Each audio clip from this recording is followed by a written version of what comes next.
안녕하세요. 오닉스 지식산업센터를 신축한 성공을 이끄는 남자 정성호입니다. 제가 꼭 드리고 싶은 말은 구독을 꼭 눌러주시고요. 좋아요 눌러주세요. 저의 힘이 됩니다. 오늘은 환율과 관련돼서 말씀드리겠습니다.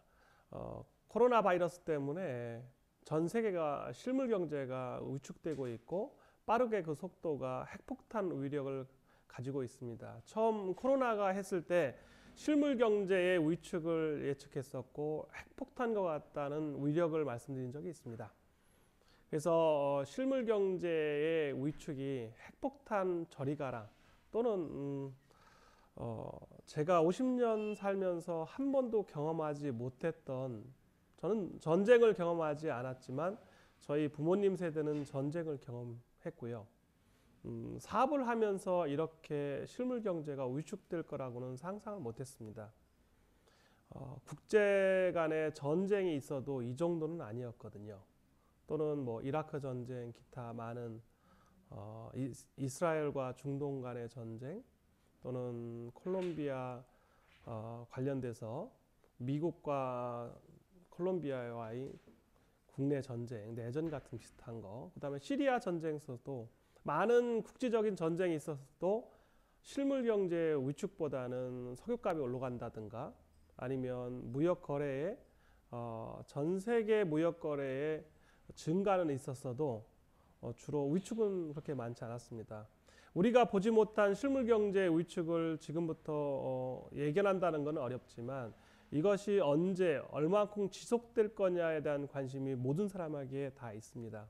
그래서 한국은 이미 81개국 이상에서 입국 제한을 당하고 있고 특히 우리의 가장 큰 우방이라는 미국조차도 탑승 전 검사를 의무화하고 있고 미국 내에서도 미리 한국 출장이나 기타 업무와 관련돼서도 사전 보고를 해야 된다고 하고 있습니다. 물론 조만간에 한국을 출국이나 입국을 제한할 가능성이 정말 많아지고 있습니다. 네, 여기서 우리가 생각해야 될 거는 지금 단순히 환율만의 문제가 아닙니다. 세계 경제는 환율이라는 거는 우리가 경제학을 배울 때 미시와 거시 경제학을 배우고 있습니다. 그리고 그 다음에 국제 경제학을 배우는데요. 미시 경제에서는 개인 간, 개인은 소비의 주체로서, 기업은 생산의 주체로서, 국가는 공공재를 창출한다든가 아니면 국가에서 할 수 있는 SOC를 관련돼서 국가의 어떤 기능을 배우거든요.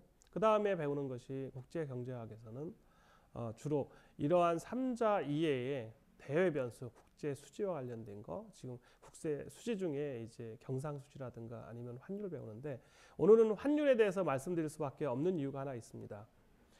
미국이 지금 트럼프 행정부에서 환율, 즉 금리를 낮추라는 압박이 심하고요. 또 금리가 한 0.5% 정도 다운된다는 얘기가 있습니다. 지금 미국이 1.75 정도 금리, 2%가 채 안 되는 금리를 갖고 있는데 한국은 이미 1.25고 지난달에 1.25를 그대로 유지하기로 했습니다.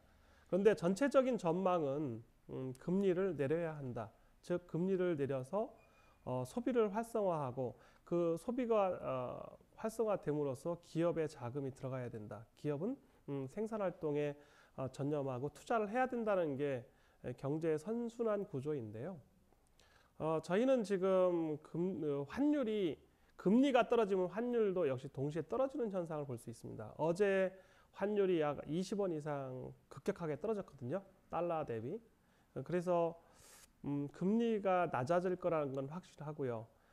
코로나 바이러스가 앞으로 몇 달이 갈지 아니면 계속해서 지속될지는 모르겠으나 신약이 개발된다면 또 임상이 성공한다면 빠르게 진정될 것이라고 생각하지만 이미 물가가 상당히 올라 있는 편이고 그 물가를 잡기 위해서는 또 다른 정책을 써야 되는데 이게 악순환되면서 전체적인 인플레이션, 전 세계의 인플레이션이 온다는 거죠. 물론 지금 생산활동이 위축됨으로써 석유값은 일부 떨어지고 있다 하더라도 전체적인 경제학에서 본다면 인플레이션에 대한 압력이 커진다는 거, 그리고 그만큼 금리를 낮춰서 빨리 일반 실물 경제가 살아나야만 된다는 것이 전 세계의 하나의 목소리일 것입니다. 그래서 저는 다른 것보다는 지금 이렇게 실물 경제가 떨어져 있을 때 우리는 어떻게 행동해야 되느냐, 즉 개인 또 기업은 어떻게 해야 되느냐, 국가는 어떻게 해야 되느냐고 단정한다면, 개인은 코로나 바이러스가 처음 나타났을 때 제가 말씀드린 대로 자기의 씀씀이, 즉 소비를 최대한 줄여야 되겠죠. 소비를 줄이면 경제는 위축될지는 모르나 개인으로 봐서는 최소한의 소비를 하고 절약을 하는 패턴이 갈 수밖에 없을 것이고요. 기업은 더더욱 지금 구조조정이 한참인데, 기업은 되는 사업과 안 되는 사업을 선별해서 되는 사업에 투자하고 안 되는 사업은 구조조정을 해야만 될 것입니다. 국가는 무조건 지금 돈을 풀어서 어떻게든 소비가 살아날 수 있도록 뭐 SOC를 더 한다든가 기타를 해야 되는데, 이미 그 한계점이 다다라서 상당히 어려워하고 있습니다. 추경 예산을 한다 하더라도 이것이 과연 실물 경제에 직접적인 영향을 해서 선순환 구조로 갈 수 있느냐는 또 다른 문제이거든요. 그래서 제가 지금 종교단체나 신천지와 관련돼서 상당한 문제가 지금 터져 있고, 신천지 말고도 종교란 이름으로서 지금 모임이나 기타 바이러스의 그 전파를 막아야 되는데 상당한 어려움을 겪고 있는 것 같아요. 근데 중요한 거는 너무 위축되면 다시 한번 살아나기가, 새로운 부실을 일으키는 것이 힘들거든요. 그게 가장 아픈 현실이고요. 또 지금 우리나라가 특히 뭐 미국과의 문제 중에 국방비를 더 내야 된다고 지금 트럼프 행정부는 하는데, 이것도 상당한 이제 이슈화 될 건데 어려운 문제 같습니다. 그리고 4.15 총선이 코앞인데 과연 여와 야가 싸웠을 때, 물론 뭐 누구든 정권을 잡으면 좋죠. 왜? 도둑질하는 것보다는 나라를 가지면, 아니면 정권을 잡으면 공신이 되니까 좋은데, 이게 단순히 그렇게 생각해야 할 문제가 아닌 것 같습니다. 일반 사람들은 하루하루 먹고 살기가 힘들고 그것을 유지하기 위해서 많은 노력을 하거든요. 그러나 정치를 하는 사람이나 종교하는 사람은 너무 쉽게 생각하는 것 같아요. 정치는 어떻게 보면 사람을 기쁘게 하는 것이 하나의 일이거든요. 그런데 지금 정치하는 사람 치고 국민을 기쁘게 하는 사람이 없는 것 같아요. 그거는 올바른 게 아닌 것 같고요. 종교는 불안과 공포를 설교해서 돈을 받아내는 식으로 되고 있거든요. 많은 지금 이단들이 활개치는 거는 그러한 불안 심리를 최대한 이용해서 자기의 개인적인 욕구만 채우는 것이지, 일반 사람들은 다 죽어나요.